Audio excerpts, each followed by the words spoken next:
Marine Le Pen n'est pas comme son père, le RN n'est pas raciste et le RN a un vrai programme économique. Ces phrases, vous les avez peut-être déjà dites ou alors entendues. Et à l'heure où le RN va peut-être remporter les élections de 2027, on a trouvé qu'il était plus qu'urgent de réunir tous ces arguments pro-RN, alors on a demandé à un spécialiste du RN ce qu'il en était vraiment. Je reçois donc dans ce deuxième épisode du Bingo de Commune Christophe Cécile Garnier qui est rédacteur en chef adjoint du pôle enquête de Street Press. Je suis Jeannette, journaliste et fondatrice de Commune, le média qui vous donne les clés pour mieux comprendre les sujets en lien avec la migration, l'antiracisme ou l'histoire coloniale de notre pays. Et dans les bingos de Commune, je reçois des personnes spécialisées sur les sujets qu'on aborde, des sujets jugés trop compliqués, invisibilisés ou maltraités dans les médias. Et c'est parti pour l'épisode 2.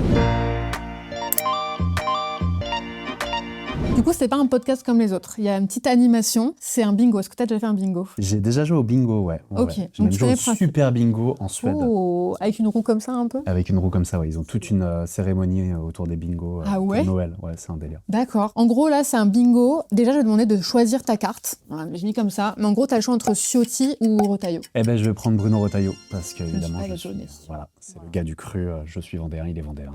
Des voisins. Moi, je prends Ciotti avec beaucoup de joie.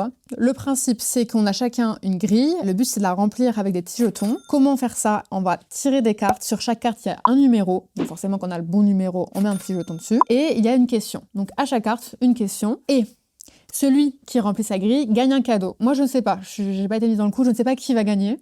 Le cadeau, c'est un petit t-shirt Commune. Je crois que tu ne l'as pas encore. Non. Comme ça. Si c'est moi qui gagne, on le fait gagner à la communauté. Alors, j'expliquerai à la fin en fonction du résultat. Et si c'est toi qui gagne, bah, tu auras un nouveau t-shirt. Trop bien. Encore un t-shirt d'un média indépendant. Eh oui, voilà. On les collectionne. Est-ce que tu penses que tu peux t'habiller combien de semaines avec que des t-shirts de médias indé ? Peut-être pas tant que ça. Je peux m'habiller plus avec des maillots de foot que des médias indés pour l'instant. Donc on est cool. On va passer à la présentation de l'invité et pour qu'elle soit plus authentique et réaliste, je demande toujours à un de ses proches de répondre à des questions. Donc j'ai eu des infos via ta compagne et tu vas me dire si tu es d'accord avec la manière dont elle te décrit. Trop bien. Il paraît que si tu disparaissais un mois, on te retrouverait sûrement dans la forêt de pins derrière chez toi à Saint-Jean-de-Mont. Ouais, carrément. C'est un endroit que j'adore. Depuis petit ? Ouais, depuis petit, en fait. Depuis genre mes 10 ans où je vais me balader là-bas un peu, pas quotidiennement, mais j'y allais et je promenais mon chien. C'est un endroit où il y a un peu à la fois le bruit des arbres, à la fois t'entends la mer qui est pas juste à côté. Donc, un peu Retailleau qui peut se promener par-ci par-là. Heureusement, je ne l'ai jamais croisé. Si le plat qui te ressemble le plus, d'après elle, ce serait l'English breakfast avec un peu de tout tant que c'est gourmand et un peu gras. Ouais, carrément. J'aurais pas du tout pensé à ça, mais c'est vrai que ça marche bien. C'est toujours efficace. Elle a visé juste. Un artiste ou une œuvre qui t'a vraiment marqué, ce serait en général l'univers Star Wars et surtout l'espace, tous les transports spatiaux. Je sais même pas si je dis bien. C'est ça, ouais. Ouais. Et ses designs et aussi les récits et les mouvements de résistance de l'univers étendu. C'est poussé. Ouais. Je suis un grand fan de Star Wars et notamment de toute la vision anticolonialiste, antifasciste et même un peu anticapitaliste de Star Wars. Les premiers en tout cas qui sont sortis et puis même la prélogie. Et je suis un grand fan, notamment ce qui marche super bien, c'est la série Andor que je conseille. Une très bonne série de science-fiction et aussi sur à quoi ça ressemble la vie dans un état fasciste et sa résistance en fait. Et je suis aussi très fan de vaisseaux spatiaux et notamment ceux de Star Wars parce qu'ils sont très bien pensé. Quel type d'élève étais-tu ? Tu te laissais un peu vivoter, sauf pour les projets, les sujets qui t'intéressaient vraiment, comme l'histoire. Ouais, c'est un bon résumé, ouais. Qu'est-ce que tu détestais le plus à l'école ? Simplement le fait de devoir se lever pour y aller. C'est ça ? Ouais, le réveil, c'était dur. J'avais, les petits réveils là, qui font la fois horloge et tout, et si t'appuies pas sur le bouton, vraiment, ça continue et ça va de plus en plus fort. Ah là là. C'est encore une angoisse, je pense, dans ma vie. Qu'est-ce qui a provoqué ton envie d'être journaliste dans un média indépendant et engagé ? C'est parce que tu aimes raconter les réalités qu'on voit pas forcément, et aussi parce que t'aimes la liberté qu'offre un média indépendant, et que c'est tellement précieux pour les récits, justement, qu'il raconte. Ouais, c'est vrai que c'est un bon résumé. Je connaissais pas à l'époque, en plus, quand j'ai rejoint Street Press. Mais en gros, moi, j'étais pigiste, en fait, avant d'être à Street Press. J'étais aussi pigiste pour Street Press, mais j'étais très content un peu de la liberté que je pouvais avoir. Mais c'est vrai qu'au moment où ils m'ont proposé de rejoindre l'équipe, ça a un peu, même si c'était, pas les mêmes ambitions financières et tout à l'époque. Voilà, il y a eu un peu cette envie de participer déjà à un projet. En fait, on est toujours un peu en recherche de sens. Et je trouvais que Street Press, par le combat politique que mène le média, ça me permettait aussi un peu de m'accomplir, on va Ouais. dire, dans cette perspective-là. Aujourd'hui, dans tes enquêtes, qu'est-ce qui te met le plus en colère? Au contraire, qu'est-ce qui te pousse le plus à continuer? Apparemment, ce serait que tu comprends que certaines injustices doivent continuer d'être dénoncées pour faire enfin bouger les lignes. Ouais, c'est le meilleur résumé. Ouais, non, on est sur des sujets où parfois on s'arrache les cheveux, on va pas se mentir. Alors que ce soit l'extrême droite, mais aussi les violences policières, les personnes sans papier. Enfin, Ouais. vous connaissez bien ce sujet à Commune, et c'est vrai que des fois, on se dit, mais comment ça ne pourrait ne serait-ce que bouger d'un iota, C'est quoi. ça. Si tu devais choisir un seul sujet dont tu es le plus fier, elle pense que ce serait le sujet sur les violences au TGI de Paris, donc au tribunal de grande instance de Paris, qui avait eu un grand retentissement médiatique. Est-ce que tu peux brièvement en fait, nous raconter c'était quoi cette affaire? Ouais. En fait, c'est une affaire donc en 2020, l'été 2020. En gros, il y a un policier qui dénonce auprès de Street Press un bon millier d'actes racistes, violents, et tout, sur les retenues du tribunal de Paris. Donc des gens qui en fait étaient dans les cellules du tribunal de Paris. Donc en fait, ils étaient...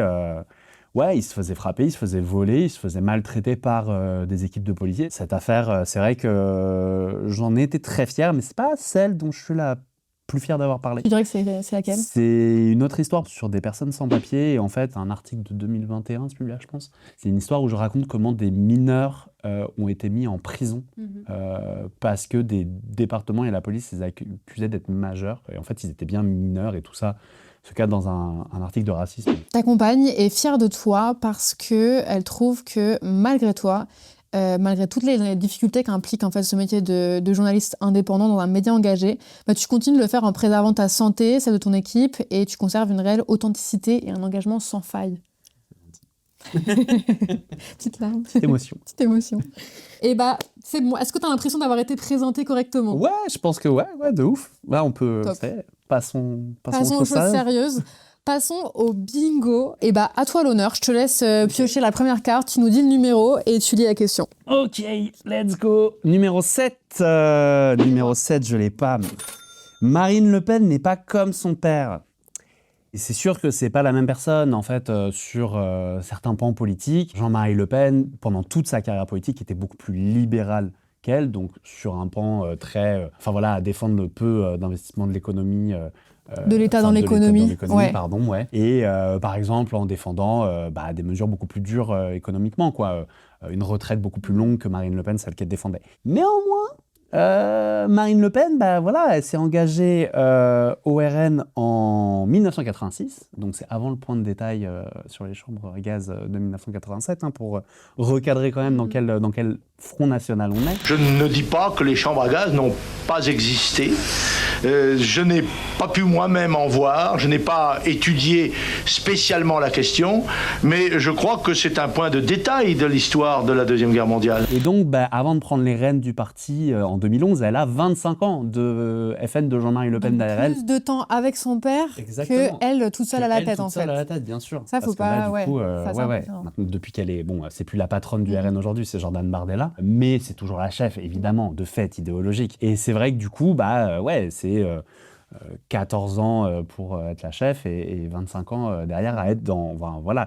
Et toutes les décisions du FN à l'époque, elle a intégré le bureau politique en 2000, elle a participé à la purge contre les éléments maigretistes. Bruno Maigret rejoint le Front National en 1986 et il gravit rapidement les échelons en gérant la formation, la communication et la stratégie anti-migration du FN. Il se retrouve rapidement numéro 2 du parti derrière Jean-Marie Le Pen. En 1998, une grosse rupture éclate entre Bruno Maigret et Jean-Marie Le Pen. Comme Maigret craignait que Le Pen soit inéligible, il s'est présenté sous la bannière du FN aux européennes. Maigret doit partir et il est contraint de créer un nouveau parti et il va emmener avec lui plein de cadres du FN. Et Jean-Marie Le Pen l'a très mal pris. C'est la fameuse purge des éléments maigretistes à laquelle Marine Le Pen participe. Un truc qu'on retrouvera un peu avec Zemmour, Marine Le Pen en 2022. D'ailleurs, ce sera un peu les mêmes qui étaient revenus de Maigret qui repartiront pour Zemmour. Et en fait, à ce moment-là, elle mène les purges dans le parti. Donc c'est vraiment le bras armé de son père à ce moment-là, quoi. Donc en fait, tout le FN... Elle cautionnait en fait aussi la politique de son père pendant 25 ans, en fait. Oui. C'est elle même si sur la fin, quand elle a senti qu'elle allait commencer à reprendre la main,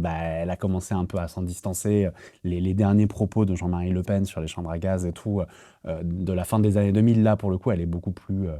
elle prend beaucoup plus de distance, elle grommelle un peu dans les coulisses, mais pour autant, elle condamne pas non plus. Ouais. Donc, elle a jamais décidé de mener son propre truc. Elle a attendu d'être l'héritière du parti formé par son père, dans lequel elle avait pleinement sa place, avant de commencé à faire des changements et à sa mort, cette année, donc en 2025, en début 2025, elle a dit voilà, même si elle l'a viré en fait de la fonction de président d'honneur en 2015, elle a dit derrière je m'en voudrais toute ma vie. Et tout le Rassemblement national a montré qu'en fait, ils s'inscrivaient dans la figure de Jean-Marie Le Pen, parce qu'ils étaient tous là-bas, quoi. Ils étaient tous à lui rendre hommage, à faire des énormes pavés et tout. Donc, enfin, mine de rien, oui, le RN de Marine Le Pen, c'est le FN de Jean-Marie Le Pen. Ok. Alors, 14. c'est toujours pas moi. Le RN n'est plus d'extrême droite, il n'y a plus vraiment de danger. Celle-ci, vous allez l'entendre en repas de famille. Là, celle-ci, c'est sûr. C'est vrai que c'est quelque chose qu'on entend. En plus de, mais aujourd'hui, qu'est-ce que c'est finalement l'extrême droite? En fait, si. Pour la réponse courte, c'est si le RN est toujours d'extrême droite et il y a toujours un danger. Pourquoi? Quelle est la définition un peu générale? L'extrême droite, elle est très diverse et variée. Aujourd'hui, il y a une extrême droite monarchiste, il y a une extrême droite qu'on appelle nationaliste révolutionnaire, qui est le néofascisme. Il y a des identitaires qui maintenant sont très bien intégrés dans toute la logique du Rassemblement national. Ce qui correspond à tous ces mouvements d'extrême droite, c'est la volonté de voir la société comme un corps, et où chaque en fait, élément étranger représenterait en fait un danger. Ok, donc un nous très fort, défini avec des critères très fermés. Exactement. Et le E, par contre... Ouais, c'est ça. E, mais qui n'est même pas en fait juste, on les calcule pas. C'est un danger pour le corps, quoi. Ça peut amener à la mort du corps, quoi. Et en plus de voir un peu toujours de vanter un esprit une décadence en fait de la société d'aujourd'hui par rapport à avant qui était mieux.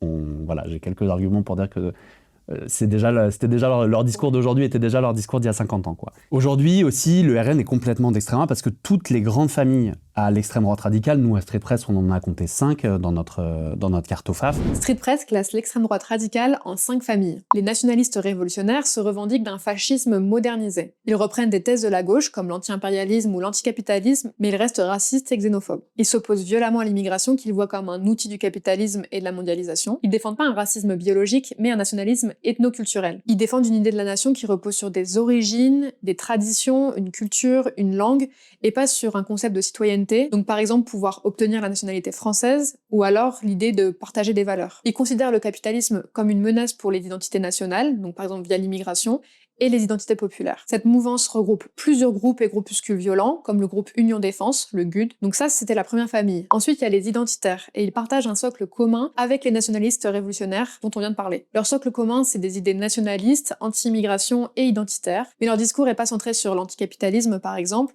mais plutôt sur l'anti-immigration, l'anti-islam, avec leur slogan « On est chez nous ». Ils défendent la théorie complotiste du grand remplacement et l'idée de la remigration. Un des gros groupes identitaires, c'était Génération Identitaire, qui a été dissous. Et officiellement, ils rejetaient la violence physique. Au contraire, les nationalistes révolutionnaires assument davantage la violence physique et l'affrontement. Ensuite, troisième famille, on a les monarchistes. Actuellement, il reste une mouvance plutôt marginale, mais active, notamment au sein de l'Action française qui a été créée en 1899. Les monarchistes prônent le retour de la monarchie constitutionnelle face à la crise républicaine. Ils sont composés de plusieurs milliers de militants et peuvent compter sur le soutien de nombreux membres du RN. Quatrième famille, il y a les confucianistes. D'un côté, ils vont critiquer les riches et l'Europe libérale comme une partie de la gauche, et de l'autre, ils vont dénoncer l'immigration et les élites multiculturelles comme l'extrême droite. Une des figures phares, c'est Alain Soral et son groupe Égalité-Réconciliation, avec la devise « La gauche du travail et la droite des valeurs ». La différence entre les confucianistes et les nationalistes révolutionnaires, c'est que les nationalistes révolutionnaires, ils ont une idéologie plus définie. Les confucianistes, non, et ils brouillent un peu les pistes avec des idées de gauche et d'extrême droite pour masquer derrière des idées racistes et xénophobes. Et enfin, cinquième famille, les catholiques intégristes. Les catholiques intégristes sont contre la séparation de l'Église et de l'État, et ils ont un discours ultra-conservateur. Ils sont par exemple contre l'avortement, le mariage homosexuel et aussi l'immigration,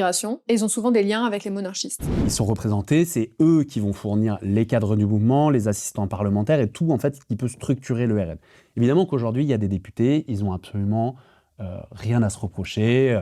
Limite, on pourrait les voir à droite chez Bruno Retailleau. Mais en fait, derrière, ils sont alimentés par des assistants parlementaires qui viennent de l'Action française, qui vont venir de générations identitaires, qui viennent parfois de mouvements encore plus radicaux, des mouvements néofascistes. En fait, on voit derrière que toutes ces familles-là, elles se reconnaissent quand même dans le RN. Et le RN, il a besoin de cadres, il a besoin de personnes. C'est pas que les députés, en fait, qui font le parti. Il a besoin de petites mains pour écrire les amendements, pour faire les lois, pour analyser aussi tout ça, pour faire la communication et tout. Et en fait, on retrouve quand même énormément de personnes qui proviennent de ces groupes. Ouais, le RN qui se dit maintenant plus modéré, même Marine Le Pen qui dit que c'est plus vraiment l'extrême droite, en fait, on voit bien qu'il n'y a pas de séparation nette de rejet, en fait, justement. Et c'est pas juste des brebis galeuses, en fait. On voit qu'il y a vraiment beaucoup de monde qui viennent de mouvements ultra violents, ultra radicaux, et qui sont bien intégrés dans le RN, et qui sont même payés, en fait, avec la thune du RN. Oui, bien sûr, évidemment. Ils sont rémunérés avec cette thune-là. Les attachés parlementaires, ils sont absolument tous rémunérés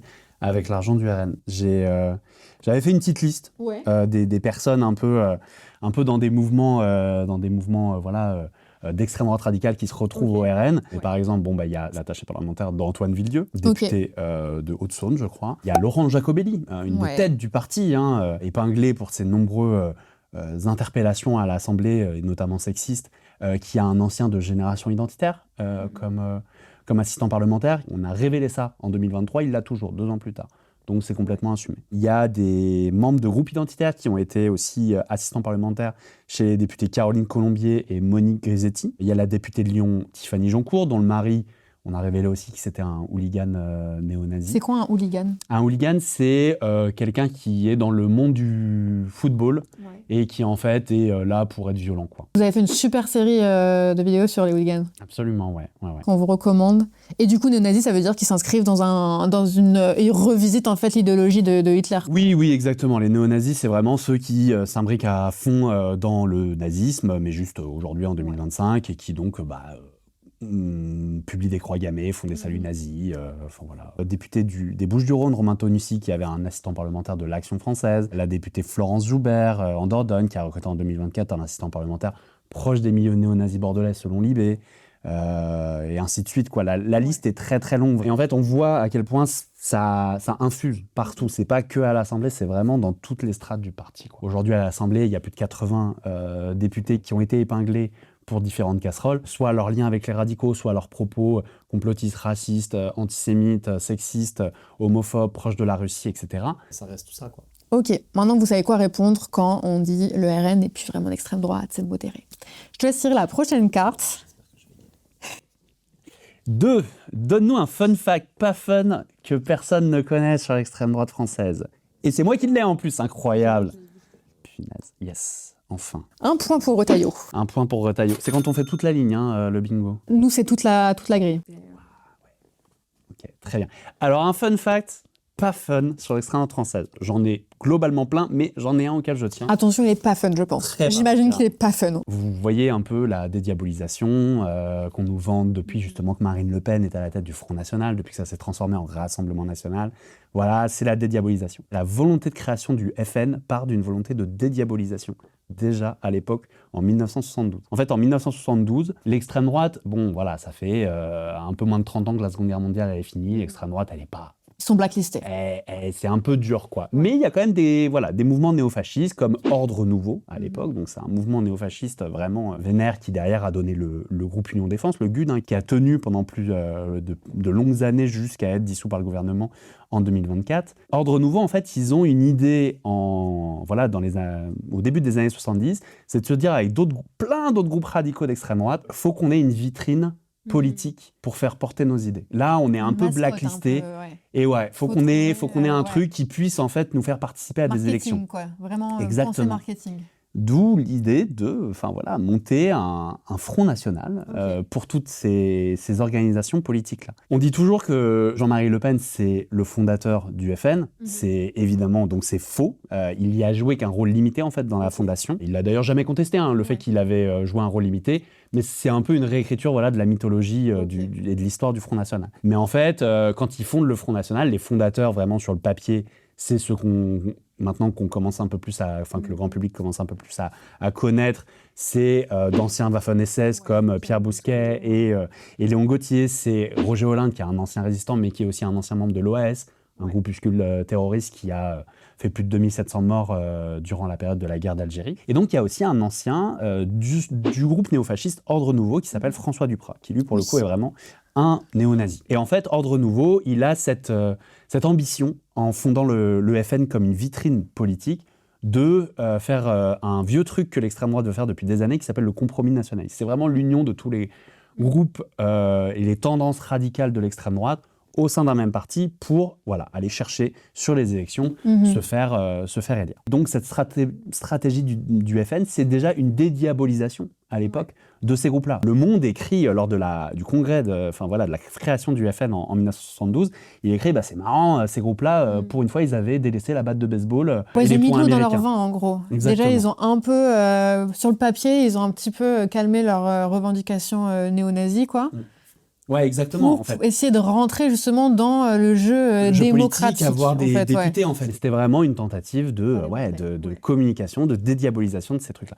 Et donc, pour mener totalement à bien cette stratégie de communication, il pense à plusieurs personnes un peu pour les représenter. Alors, au départ, il pense à un homme qui s'appelle Dominique Vénère, qui est un des créateurs de la pensée identitaire aujourd'hui, quoi. C'est vraiment lui qui a posé les bases, qui était un mec, pareil, hyper radical. Un peu vénère, clairement. Et en fait, ça le fait pas trop. Okay. Et il pense à un autre gars qui a été un député populiste, qui a fait son service militaire et qui est un peu has-been aujourd'hui. Et ce gars-là, c'est Jean-Marie Le Pen. Ouais. C'était un peu le Éric Ciotti de l'époque. Ouais, c'est vraiment pas le cerveau du FN au début. Non, il est vraiment pas là. Absolument pas. Mais en fait, Jean-Marie Le Pen, il a réussi en 2 ans à complètement se réapproprier le parti et à le fermer, en fait, aux gars d'Ordre Nouveau qui ont été hyper vénères aussi et qui ont décidé derrière d'aller créer un autre parti qui s'appelle le Parti des Forces Nouvelles, le PFN, en 1974. Mais en fait, le FN, RN, ça reste quand même cette stratégie de dédiabolisation et les groupes radicaux,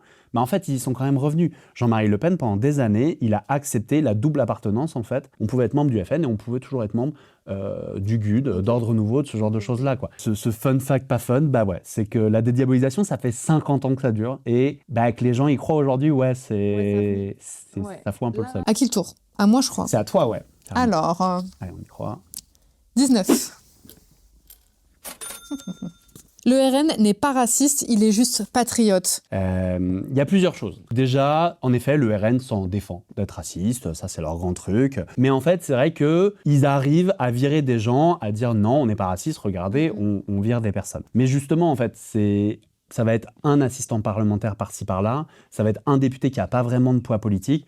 Mais les Julien Audoul, les Laurent Jacobelli qui a été condamné donc, pour une insulte raciste envers un député En Marche, qui l'avait traité de racaille, en fait, il est toujours là parce que le parti ne peut pas se passer d'eux, en fait. Pareil pour Caroline Parmentier, qui est une grande amie de Marine Le Pen. Et c'est vrai que du coup, cette stratégie du parti où il veut se dire pas raciste, déjà, ça ne réussit pas vraiment à leurs propres actions. Ouais. Et en fait, quand on regarde aussi les éléments de leur politique, ça ne se retrouve pas non plus. Évidemment que quand on dit, on n'est pas raciste, on préfère les Français d'abord. Quand tu t'intéresses un peu à ce qu'ils veulent pour la préférence nationale, c'est pas une préférence des Français devant les étrangers, parce que ce truc-là, ça ne marche pas. Et en fait, ce que le RN veut, c'est l'exploitation nationale.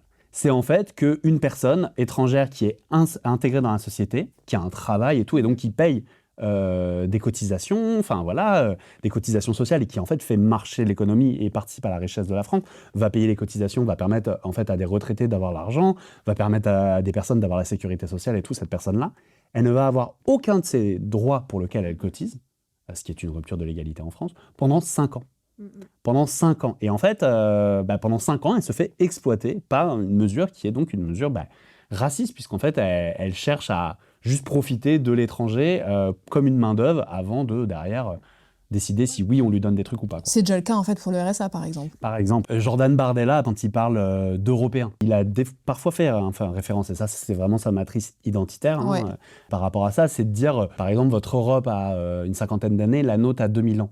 Et en fait, quand il parle d'une Europe chrétienne, tu n'imagines, t'as un type de personne dans ta tête. C'est ça. T'imagines pas une personne racisée, t'imagines évidemment un mec blanc, parce que c'est ton imaginaire des Gaulois, des machins, tout comme ça. Et en fait, tout ça, évidemment, eux, quand ils font référence aux Français, on sait bien que derrière, c'est faire référence aux Blancs. Et c'est aussi ça, la logique identitaire, évidemment. Ça a toujours été, depuis qu'elle a été mise en place depuis une 50aine d'années. C'est vraiment de réussir à faire du racisme sans utiliser les mots comme suprémacisme, comme racisme, ce genre de choses, mais genre de dire un chrétien européen, quoi. Sur le racisme du RN aussi, un truc qui a assez peu malheureusement fait les gros titres, mais en fait, rien que cette année, il y a le média Les Jours qui a épinglé une 30aine de députés du Rassemblement national qui étaient dans des groupes Facebook où se déversaient des insultes racistes, des appels au meurtre de personnes noires ou d'origine maghrébine. Et en fait, aucun des députés n'a été viré pour avoir été dans ces groupes racistes. Et le RN a demandé à ces députés de quitter les groupes racistes. Par exemple, la trentaine de députés quand même dedans, hein, c'est 30, c'est un peu moins d'un quart du contingent de députés d'extrême droite à l'Assemblée, quoi. Je crois que c'est à ton tour. C'est à mon tour, ouais. Allez, question 5. Le RN veut simplement contrôler l'immigration face à la submersion migratoire. Et c'est toi encore. Moi. Ah, je me fais laminer, quoi. Il y a un point pour ce petit. 4-1, quoi. Grand classique. Un grand classique. Et le terme submersion migratoire, évidemment.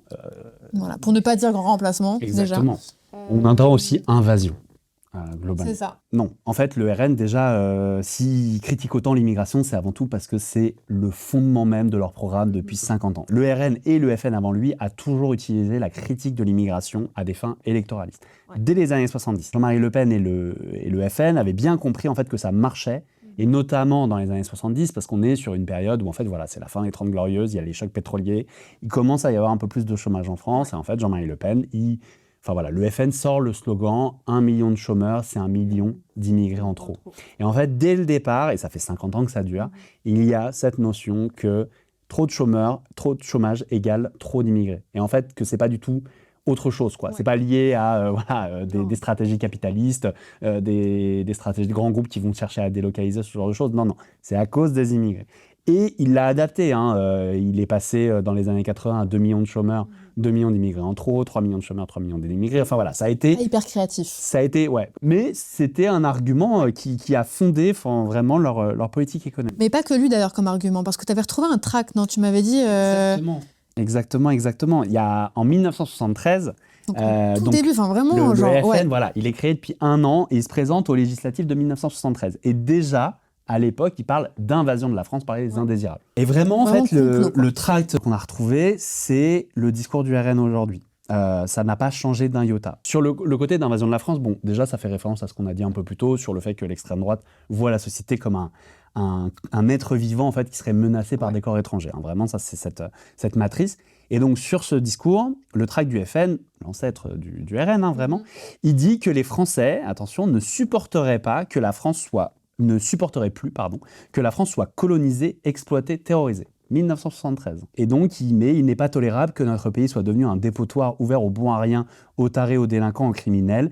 Il n'est pas tolérable que l'insécurité règne dans tant de quartiers où les commerçants vivent dans l'inquiétude, où les agressions sont quotidiennes, où il est dangereux pour une femme de sortir seule à la tombée de la nuit. Il n'est pas non plus tolérable que notre budget social et hospitalier soit dilapidé au profit des indésirables. Mot pour mot, c'est exactement ce que dit aujourd'hui le RN. C'est ouf de voir qu'ils ont rien inventé en fait depuis. Non. Il y avait déjà tout qui était là. En fait, ils matraquent ça depuis 50 ans. Et en fait, faut être logique. Soit on vit dans une société façon Orange Mécanique depuis 50 ans. Pour celles et ceux qui n'ont pas vu Orange Mécanique, Christophe veut dire que si l'extrême droite affirme que la société serait devenue depuis des décennies ultra-violente, chaotique ou invivable, comme dans le film Orange Mécanique qui dépeint un monde dystopique et apocalyptique, alors on vivrait depuis 50 ans dans une société complètement hors de contrôle. Ce qui n'est évidemment pas le cas. Et dans ces cas-là, les gens qui, genre Jordan Bardella, qui disent « Ah, moi je préférais ma France d'avant ouais. ». Mais du coup, quelle France, quoi? Parce qu'en fait, les années 70, souvent à ça qu'on fait référence, quoi. En général. Apparemment, c'était déjà l'horreur pour eux, en fait, à ce moment-là. Et donc, en fait, on serait dans une horreur depuis 50 ans, ou alors, juste un argument électoraliste. On voit, en fait, derrière, ce que veut le RN, et depuis 50 ans, c'est de marteler ce discours que un immigré égale un danger. Point barre. C'est vraiment, en plus, les arguments que les nazis avaient sur la question des indésirables, en fait. C'est vraiment important d'avoir en tête qu'ils construisent des peurs, on a vu. Ces peurs, elles permettent de s'afficher comme sauveurs, on va vous protéger face à cette menace, le nous, en fait. Et surtout, dans les années 70, grosse crise économique. Les crises économiques, ça bouscule les repères. Alors, là, je cite Catherine Whittle de Vanden, qui est chercheuse sur ces questions-là. Ça bouscule les repères. On est perdu. Quand on est perdu, qu'est-ce qu'il faut? Il faut qu'on sache qui est le nous, en fait. Il faut se redéfinir. Et à ce moment-là, c'est ça, il faut un ennemi commun. Et l'ennemi le plus simple, c'est celui qui fait peur. Et c'est celui qui serait à la fois déjà à l'intérieur et qui viendrait un peu nous contaminer de l'intérieur, en fait, c'est ça, et celui qui viendrait nous attaquer de l'extérieur. Et c'est là qu'on voit que... en fait, ils ont vraiment construit toute leur stratégie de communication sur ça. L'effet de vérité illusoire, à force de répéter la même chose, on finit par croire que c'est vrai. Et c'est là qu'on parle de ce glissement de la fenêtre d'Overton, on entend souvent en ce moment dans les médias. La fenêtre d'Overton, c'est l'ensemble des discours politiques et médiatiques qui sont acceptables. Et on observe ces dernières années un gros glissement de cette fenêtre. Des discours notamment racistes qui n'étaient pas acceptés il y a quelques années sont maintenant complètement normalisés. Et la stratégie de communication du RN en est en grande partie responsable. Et tu vois, ce que tu dis, ce que dit la chercheuse sur le fait qu'en fait, il y a ce côté à la fois présent ici qui vient nous contaminer et la question de l'étranger. Aujourd'hui, on peut le voir par exemple avec... c'est comme pour ça que le RN et aussi un peu la droite prennent comme ennemi l'Algérie. L'Algérie, enfin voilà, il y a une énorme rivalité en ce moment. Et en fait, c'est quoi? C'est pour faire référence à qu'il y a des binationaux franco-algériens en France qui seraient donc cette contamination et il y aurait cet État qui nous en voudrait et qui ferait des stratégies pour. Et notamment, certains partis de gauche à l'Assemblée, dans des discussions donc à l'Assemblée nationale, ont été nommés comme le parti de l'Algérie. Et ça, c'est vraiment une référence au parti de l'étranger. Et là, on est à nouveau, je suis désolé pour le cliché, mais on est à nouveau dans les années 30. Ouais. On est à nouveau avec le côté, le complot judéo-bolchevique. Enfin, vraiment, c'est exactement la même chose. Exactement. Et c'est assez fou de voir que toutes les rhétoriques sont les mêmes depuis des années, que les ficelles sont les mêmes, mais qu'en fait, on plonge dedans quand même, quoi. Alors, prochaine carte. Allez, il me faut une victoire, là, parce que 4-1, ça n'a aucun sens. Numéro 1. C'est toujours pas... C'est moi. Je crois que je vais gagner. Laminer. Je crois que nous allons gagner. Le RN respecte la démocratie. J'ai une petite vidéo à te montrer sur ça. Adhérer au Rassemblement national, c'est défendre une certaine idée de la démocratie. Une certaine idée de la démocratie. Oui, en effet. Hein. Oui, parce qu'aujourd'hui, qu'est-ce que c'est que la démocratie ? La démocratie, c'est l'état de droit. Et en fait, Marine Le Pen, quand elle a été condamnée avec une vingtaine d'autres membres du RN dans l'histoire de l'affaire des assistants parlementaires européens, pour lequel elle a déposé appel, mais pour l'instant, elle serait inéligible. Enfin, elle ne pourrait pas se présenter aux élections. Mais en fait, tout le discours qu'il y a eu à ce moment-là contre un prétendu gouvernement des juges, contre les juges rouges... Quand Marine Le Pen et le RN parlent de juges rouges, elle veut dire que les magistrats auraient des sympathies avec la gauche et que du coup, ils rendraient des jugements biaisés contre la droite et l'extrême droite. C'est un discours qui est contre l'indépendance des pouvoirs, qui est essentiel en fait dans notre démocratie. Je dis pas que les autres partis le respectent hein, aussi, ça c'est clair et net. Il y a des... Pour Nicolas Sarkozy, on a vu énormément aussi de questions par rapport à ça. D'ailleurs, Marine Le Pen est allée dans ses soutiens à Nicolas Sarkozy aussi. Donc on voit à quel point en fait le RN ne respecte pas l'état de droit. Il ne respecte pas l'indépendance journalistique aussi. Il ne respecte pas le droit aux journalistes à faire leur travail. Il y a énormément d'articles sur comment dans les mairies RN en fait les journalistes des presses quotidiennes régionales en fait se font attaquer pour presque chaque article qu'ils peuvent faire. La Voix du Nord contre Steve Briouat et Hénin Beaumont, c'est des dizaines et des dizaines d'attaques en justice, en fait, parce que le RN, en fait, ne respecte pas ce jeu-là. Même Jordan Bardella a récemment dit qu'il voulait faire de la France l'État le plus répressif d'Europe. Je souhaite faire de la France le pays le plus répressif d'Europe à l'égard de la délinquance et de la criminalité. C'est clairement la vision illibérale, en fait, du RN. Donc, l'illibéralisme, c'est vraiment ces États qui ne sont pas des dictatures, mais qui en fait ne respectent plus le jeu démocratique. C'est par exemple, un des mantras du RN, c'est la Hongrie. La Hongrie où Viktor Orban, vraiment, il a réussi. Clairement pas dans une démocratie. Avec ses copains milliardaires, pareil, qui ont racheté tous les médias. Et la parole à l'opposition n'existe plus. En fait, l'opposition n'existe plus. Donc en fait, évidemment, Viktor Orban, il gagne derrière à chaque fois, quoi. À mon tour. Ouais, et j'espère que je vais au moins gagner un truc, là. C'est la dérouillée. 12. Non. Ah putain. Je suis désolée. Ah là là. Après, bon, voilà. Bruno pas content. Bruno Retailleau. Eric, là, Bruno Retailleau, il gomme tout, hein. Il est content. Le RN a un vrai programme économique. C'est compliqué de répondre à cette question parce qu'en plus, le programme économique du RN, il change très souvent. Ouais. Il change très souvent. Rappelons-nous aux élections législatives, vraiment, même Sébastien Chenu, il ne savait plus quelles étaient les mesures qu'il défendait. Hein, parce qu'on rappelle quand même que jusqu'en début 2019, le parti était encore sur une ligne sortons de l'Europe, quoi, sortons de la zone euro, revenons au franc. Ça prenait déjà du plomb dans l'aile, mais il l'a vraiment officiellement abandonné qu'en 2019, c'était il y a 6 ans, quoi. Donc ça montre aussi à quel point on change en fait complètement de paradigme total. T'as des exemples ou pas de changement Ouais. Outre ce truc de la zone euro en 2019, vraiment le RN il va où souffle le vent de l'économie, quoi. Et globalement, depuis quelques mois, voire 1 an et demi, le RN, il a opté là pour un positionnement hyper pro-patronat. Vraiment, chaque mesure, il décide de les changer un peu pour justement leur faire plaisir. Notamment sur les retraites, c'est pas très clair. En septembre dernier, Jordan Bardella, il a envoyé une lettre aux différents dirigeants en fait, du patronat français pour un peu les rassurer et leur dire oui, nous, on peut être aussi en capacité de gouverner. Et il a dit qu'il pouvait faire 100 milliards d'euros d'économies en 5 ans, donc 20 milliards par an. Et en fait, ça, c'est un article que je vous conseille, du Monde, qui les a sollicités pour savoir comment ce chiffre magique était atteint. Et ils n'ont jamais répondu très exactement là-dessus. Et au contraire, ils ont évoqué des économies, notamment évidemment sur les étrangers, où en fait, ils ont donné des chiffres qui correspondaient vraiment pas du tout à ce qui avait pu être vu. Et par contre, des dépenses en supprimant des trucs liés aux entreprises, justement. Il y a une étude qui a été menée par 2 économistes qui s'appellent Elvire Guillot et Raoul Sampognaro, qui indique en fait que si on appliquait le programme de 2022 de Marine Le Pen, les 10% les plus riches gagneraient plus de 1 000 euros par an en plus, tandis que les 30% les plus pauvres perdraient 230 euros par an. Donc on voit aussi vers où le programme économique du RN va, et c'est clairement pas en faveur des pauvres, c'est plus en faveur des riches. Ouais, je pense qu'il faut vraiment retenir que leur programme, il n'arrête pas de changer, il est incohérent, on ne comprend pas vraiment comment ils vont faire des économies, et il est fragile en fait. Ouais. Les économistes, il n'y a pas vraiment d'économistes qui soutiennent, en tout cas il n'y a pas de consortium d'économistes qui soutiennent le programme du RN. Tu vois, on peut penser ce qu'on veut des autres partis, mais il y a quand même beaucoup d'économistes qui en effet défendent leurs mesures, que ce soit à gauche, Gabriel Zucman, Thomas Piketty, ou à la droite même, il y a la coalition gouvernementale, tu peux aussi trouver des économistes qui vont défendre ces trucs-là. C'est vrai qu'au RN, non, il n'y a pas grand monde de respecter. Et un autre truc que le RN fait beaucoup aussi à l'Assemblée, qui démontre qu'il n'a pas vraiment de vrai programme économique, c'est en fait, il pique beaucoup les amendements des autres partis.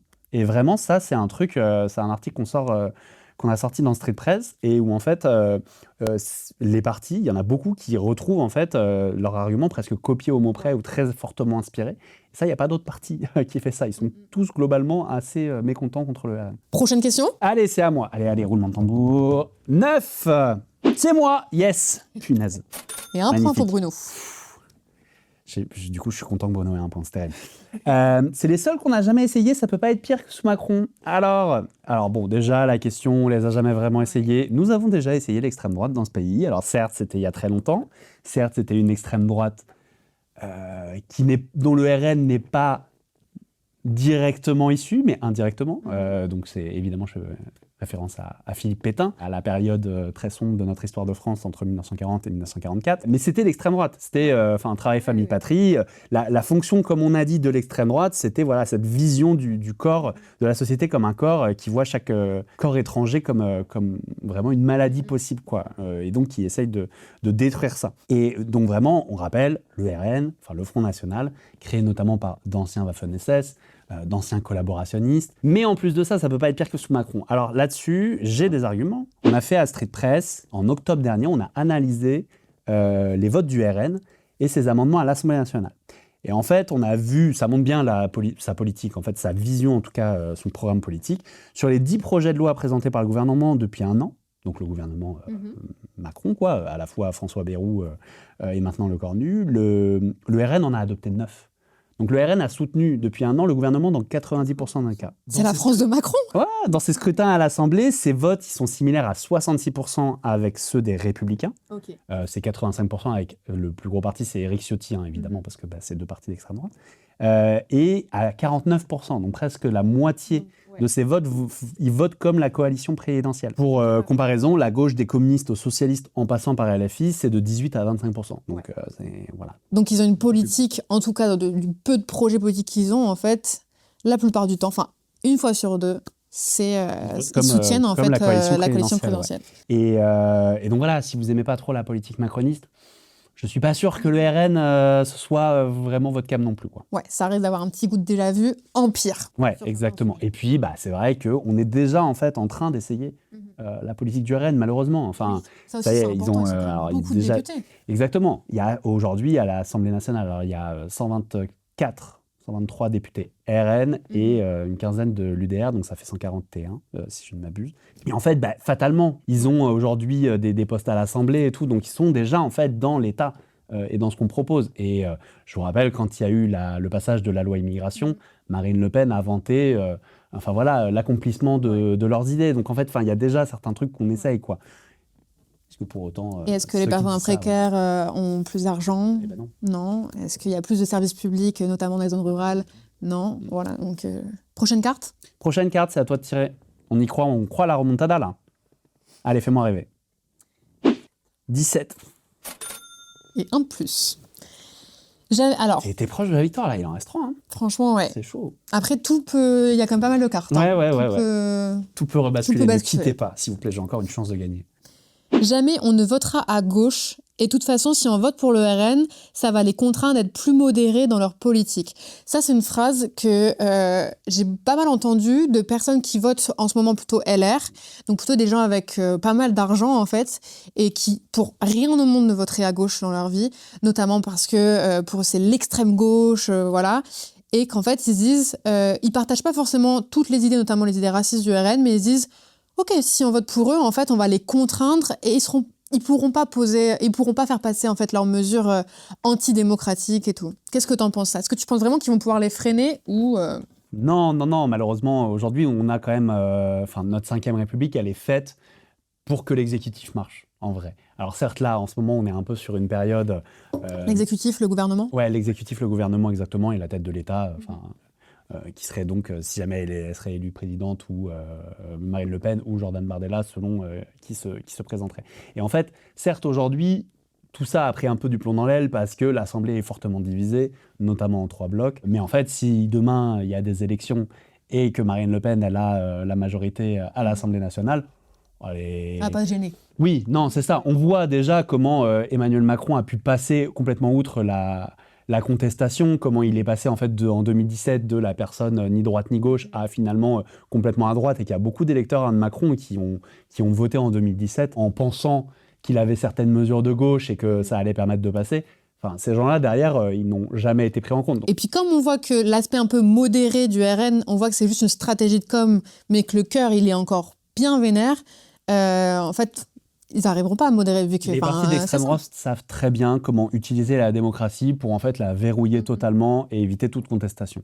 Vous voyez comment Trump a renversé le parti républicain qui pensait justement un peu le contrôler en 2016, et comment le parti républicain s'est fait bouffer par toute la mouvance MAGA depuis 2016 jusqu'à aujourd'hui, quoi. Les MAGA, Make America Great Again, sont les fervents partisans de Donald Trump. Ils le défendent pour son discours anti-élite, anti-immigration et pro-économie américaine. Et par exemple, le militant Charlie Kirk faisait partie des MAGA.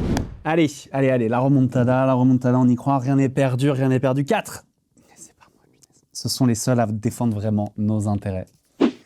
Terrible.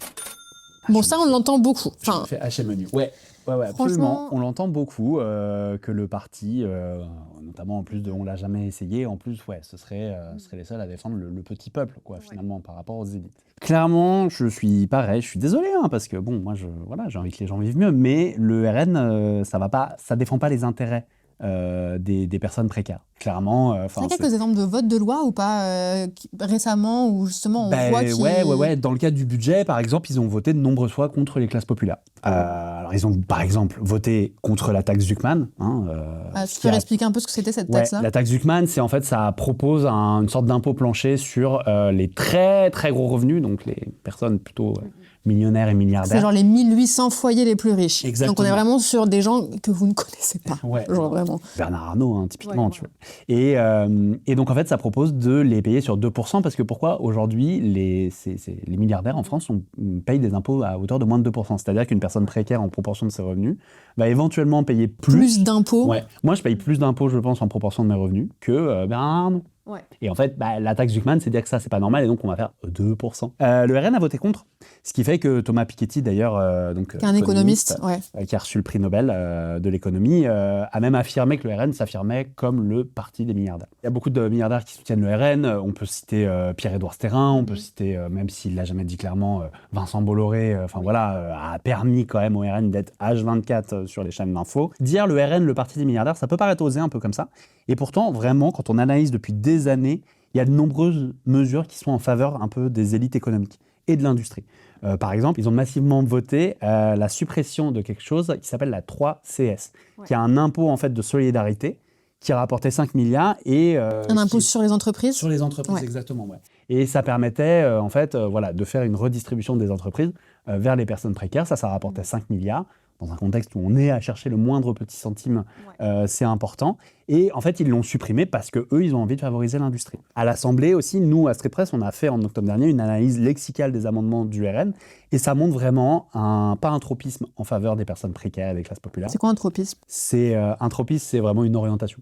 vers quelque chose. Et donc vraiment, ils ont une orientation qui est nette en faveur des milieux patronaux. Pendant longtemps, le parti, il a louvoyé sur la question des retraites. Marine Le Pen, elle était un peu, 60 ans et tout. Cette année, Jordan Bardella, il a définitivement enterré une des mesures phares du programme de 2022 de Marine Le Pen, qui proposait un retour de l'âge légal de départ à 60 ans. Encore un changement du programme économique. Encore un changement, clairement, ouais. Ça, c'était une mesure, je l'avais noté, qui était seulement pour les carrières longues. Et en avril dernier, il a déclaré devant des entrepreneurs que, selon leur modèle, alors je le cite, un jeune qui entre sur le marché du travail à 25 ans partira naturellement à la retraite à 67 ans.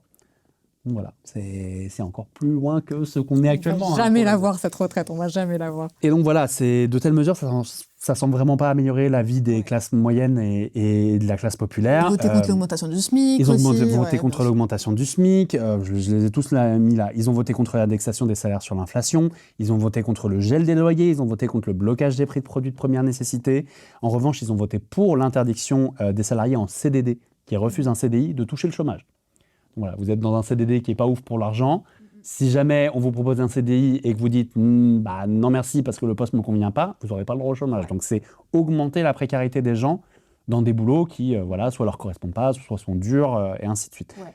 Aussi, on entend beaucoup le RN dire que ça défend les territoires ruraux. Le RN, dans son contre-budget qu'ils ont proposé, le fameux truc où ils promettent 100 milliards d'économies, on ne sait pas trop où, ils proposent une baisse de 5 milliards pour les régions et les intercommunalités. Surtout dans le programme du RN, il n'y a aucune volonté d'embêter les riches.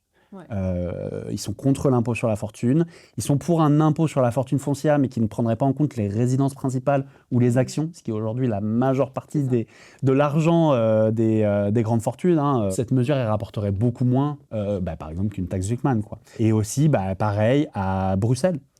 Le RN, il reprend l'argument des grands lobbies. Donc à Bruxelles, c'est au Parlement européen. Au Parlement européen, ouais. Les mesures qu'ils votent, en général, c'est des mesures que les lobbies ont directement un peu susurré à l'oreille du RN, quoi. Pour un parti qui se dit anti-élite, voilà, la ficelle est un peu grosse. Prochaine carte ? Prochaine carte, ouais, carrément. Je crois que c'est à moi. Attention. 20. Oh, finesse.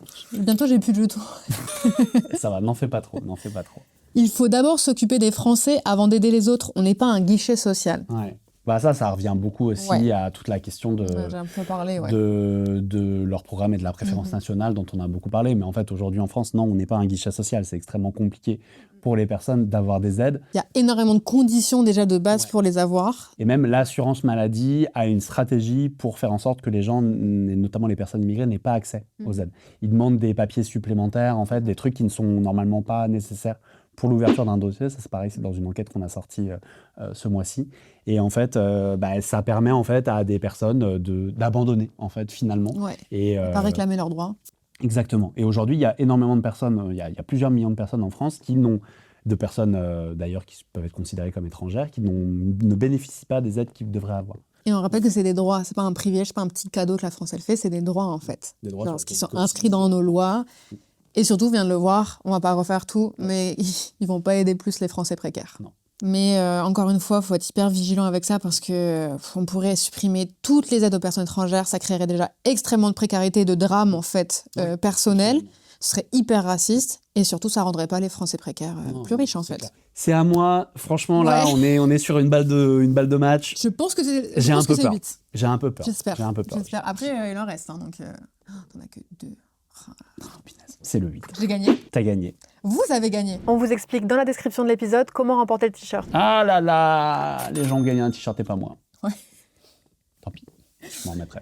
Je prendrai 2 t-shirts à Street Press. L'un sur l'autre, tous les jours.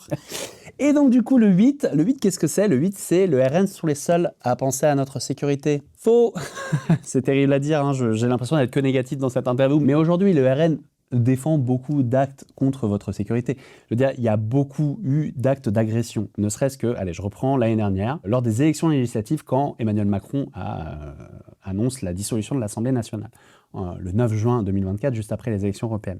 Dans la semaine qui suit, il y a minimum une fois par jour des violences de différents groupes d'extrême droite.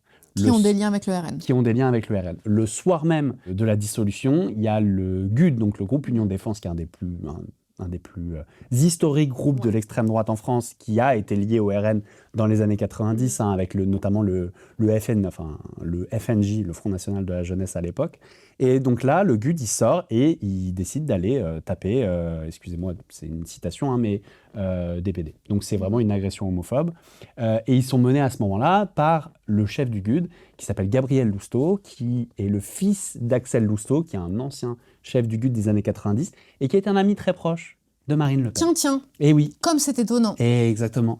Et en fait, c'est un ami de 30 ans de Marine Le Pen. Donc en fait, Marine Le Pen, Gabriel Lousteau, qui a fait ça, elle l'a vu grandir, quoi. Et d'ailleurs, ils s'en cachent pas, les militants. Ils sont vraiment mis en garde à vue par les flics, arrêtés après quelques agressions, là. Et ils disent, de toute façon, dans 3 semaines, Bardella sera au pouvoir, on pourra faire ce qu'on veut. Donc ça montre aussi un peu, voilà, ce qu'on voit de la sécurité du RN. De plus, le RN, je ne sais pas si vous vous rappelez, cette année, en avril dernier, il y a eu un attentat terroriste d'extrême droite mené par un homme qui s'appelle Christophe Belgembre, qui a tué Hicham Miraoui à Puget-sur-Argent, dans le Nord. C'était son voisin, c'est ça? C'était son voisin, exactement. À un moment, le gars, il est sorti, il a pris une arme et il a commencé à tirer sur des personnes d'origine maghrébine.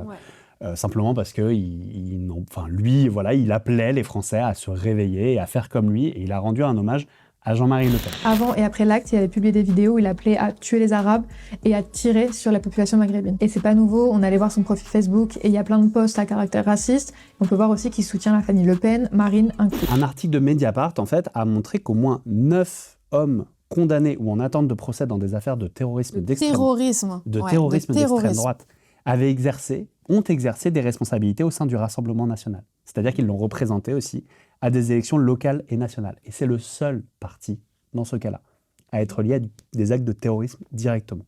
On entend des fois LFI sont dangereux et tout, ils sont violents. Est-ce que... Ils n'ont jamais été... Il n'y a pas de membres qui sont dans des histoires pareilles. Et c'est juste des faits, ça, en fait. Voilà. Et on se rappelle, par exemple, de Claude Cinquet, en 2019, qui avait attaqué la mosquée de Bayonne. Et Claude Cinquet, c'était un ancien candidat du Rassemblement national. Ça reste dans l'histoire consubstantielle du parti de véhiculer cette histoire de violence. Je parlais tout à l'heure de la trentaine de députés qui étaient dans des groupes racistes.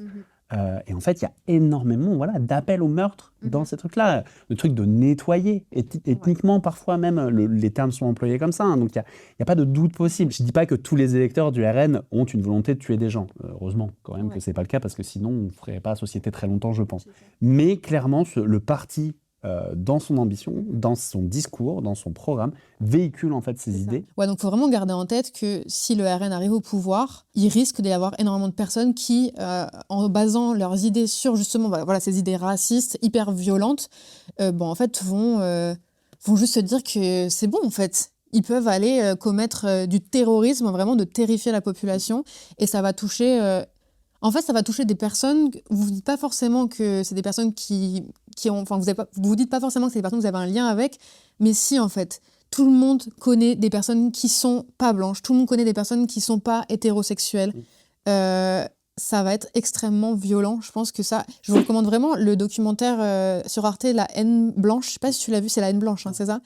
Hyper intéressant, qui reprend justement le terrorisme de l'ultra-droite. Et c'est vrai qu'aujourd'hui, les services, depuis des années maintenant, plus de 6 ans, les services de sécurité en France, la DGSI et tout, disent que aujourd'hui, le terrorisme d'extrême droite radicale est une des grandes composantes, au même titre que le terrorisme islamique, quoi. C'est une véritable menace, ouais. Ces deux tenailles, quoi, sont les vraies menaces aujourd'hui en France. Et en fait, on parle de menaces, mais il y a déjà des morts, en fait. Oui, c'est ça qui est... Ouais. Absolument. Cette menace, elle se répercute. Enfin, je veux dire, il y a déjà eu des morts de l'extrême droite.